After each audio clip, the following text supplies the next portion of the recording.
देख के आप लोग अमेज्ड हो जाएंगे। और ये आप सबको पता होना चाहिए, बच्चे बूढ़े जवान सबको ये टॉपिक पता होना चाहिए। So let's start. क्या आपको पता है कि जो हमारा कॉन्स्टिट्यूशन ऑफ इंडिया है वो क्या है, और उसमें जो हमें फंडामेंटल राइट्स और ड्यूटीज मिले हैं वो कहाँ कहाँ से लिए गए हैं?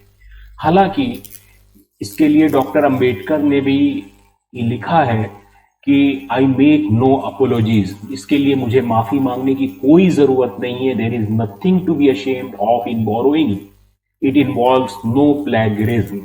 इसमें कोई भी साहित्य की या कहीं से भी चोरी नहीं की गई है और इसमें कुछ भी शर्म करने की बात नहीं है। तो आइए आपको स्टार्ट करते हैं और देखते हैं कि फैक्ट्स अबाउट कॉन्स्टिट्यूशन क्या है।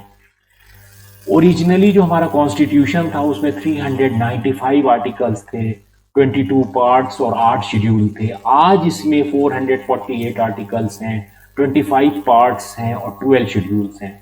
टोटल 104 अमेंडमेंट्स, अमेंडमेंट्स मतलब सुधार।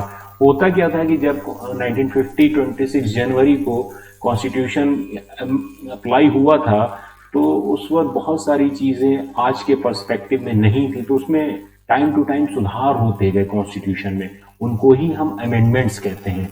तो अभी तक 104 अमेंडमेंट्स हो चुके हैं। अब आइए देखते हैं कि हमारे कौन कौन से ऐसे फीचर्स हैं जो हमने फॉरेन कंट्रीज से बोरो किए हैं, मतलब वो हमारे ओरिजिनली हमारे द्वारा बनाए हुए नहीं हैं।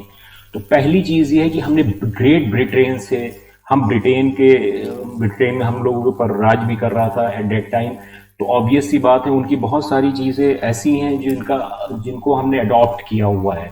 जैसे पार्लियामेंट्री फॉर्म ऑफ गवर्नमेंट जो आप आज देखते हैं वो भी हमने ब्रिटेन से लिया हुआ है। रूल ऑफ लॉ, कि इंडिया में अगर किसी चीज़ का रूल चलेगा तो लॉ का रूल चलेगा, ये भी हमने ब्रिटेन से लिया है। लेजिस्लेटिव प्रोसीजर, जो भी किसी भी कानून को बनाने से पहले उसका ड्राफ्ट बनता है, फिर उसका बिल फॉर्म होता है, फिर लोकसभा और राज्यसभा में उसके ऊपर डिस्कशंस होते हैं, वोटिंग होती है, पास होता है, अगेन वोटिंग और होती है, पास होता है, फिर वो फाइनली प्रेसिडेंट के पास जाता है। प्रेसिडेंट को अगर कोई प्रॉब्लम होती है तो उसको फिर से वो वापस भेजता है, और अगर नहीं होती है तो वो फाइनली उसको साइन कर देता है और वो लॉ बन जाता है। तो ये प्रोसेस भी हमने ब्रिटेन से लिया हुआ है। ये जो सिंगल सिटीजनशिप है कि हम सिर्फ एक ही देश के नागरिक रह सकते हैं, ये भी ब्रिटेन से लिया हुआ है। हमारा जो कैबिनेट सिस्टम है ये भी ब्रिटेन से लिया हुआ है। ये जो 2 हाउस सिस्टम्स हैं, हमारे लेजिस्लेटिव असेंबली होती है, स्टेट में लेजिस्लेटिव काउंसिल होती है, लोकसभा और राज्यसभा पार्लियामेंट में है, ये भी हमने सब सारे सिस्टम्स अपने किससे बोरो किए हुए हैं? ब्रिटेन से बोरो किए हुए हैं। ये आपको पता होना चाहिए, वीडियो को लास्ट तक आपको देखना बहुत जरूर है। सेकेंड, कौन से फीचर हमने आयरलैंड से लिए हुए हैं? जो हमारे डायरेक्टिव प्रिंसिपल्स हैं। डायरेक्टिव प्रिंसिपल का मतलब क्या होता है? डायरेक्टिव प्रिंसिपल बेसिकली रूल नहीं होते हैं, वो set of pre defined format हैं जिसमें से निकाल के हम रूल्स या लॉज को या राइट्स और ड्यूटीज को हम फ्रेम करते हैं। तो ये डायरेक्टिव प्रिंसिपल आयरलैंड से लिया हुआ। Method of election of the president, ये भी हमने आयरलैंड से लिया है। राज्यसभा के मेंबर्स का नॉमिनेशन जो प्रेसिडेंट द्वारा होता है, ये भी हमने आयरलैंड से लिया है। इसके बाद आता है यूनाइटेड स्टेट ऑफ अमेरिका से हमने अपने फंडामेंटल राइट्स, जी बिल्कुल आपने सही सुना, जो आपके मूलभूत अधिकार, right to education, right to practice your religion, right of freedom of speech, ये सारे जितने भी 6 फंडामेंटल राइट्स हैं, ये सारे राइट्स हमने कहाँ से बोरो किए हैं? यूनाइटेड स्टेट ऑफ अमेरिका से। इसके से साथ ही अगर प्रेसिडेंट पे इम्पीचमेंट यानी महाभियोग चलाना है, उसको हटाना है, तो उसके लिए भी एक प्रोसेस है, ये भी हमने यूनाइटेड स्टेट ऑफ अमेरिका से लिया है। फंक्शंस प्रेसिडेंट और वाइस प्रेसिडेंट के, जो हमारे कॉन्स्टिट्यूशन का प्रीएम्बल है, वो भी हमने यूनाइटेड स्टेट ऑफ अमेरिका से लिया है।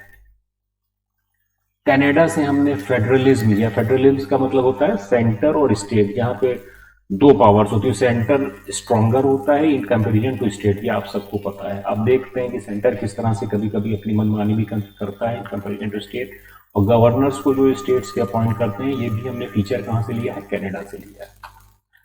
इसके साथ ही फ्रांस से हमने कॉन्सेप्ट ऑफ रिपब्लिक, बहुत इंपॉर्टेंट है, गणतंत्र का जो कॉन्सेप्ट है, ये हमने फ्रांस से परचेज किया हुआ है, लिया है। प्रीएम्बल जो है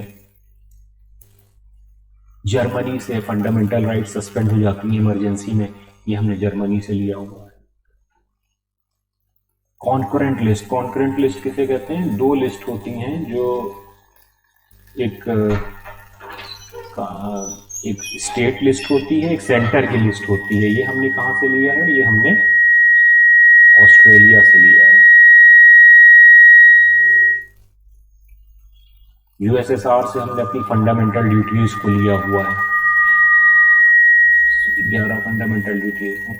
amendment of the constitution, election of member of Rajya Sabha, ये हमने साउथ अफ्रीका से लिया है। होप सो आपको ये वीडियो पसंद आया होगा। अगर पसंद आया तो लाइक कीजिए, शेयर कीजिए, सब्सक्राइब कीजिए। वीडियो क्वालिटी पे मत जाइएगा, कुछ प्रॉब्लम टेक्निकल रही है, बट होप सो ये वीडियो आपके लिए बहुत फ्रूटफुल है। और इसको खूब लाइक कीजिए, शेयर कीजिए, चैनल को सब्सक्राइब कीजिए। Thank you.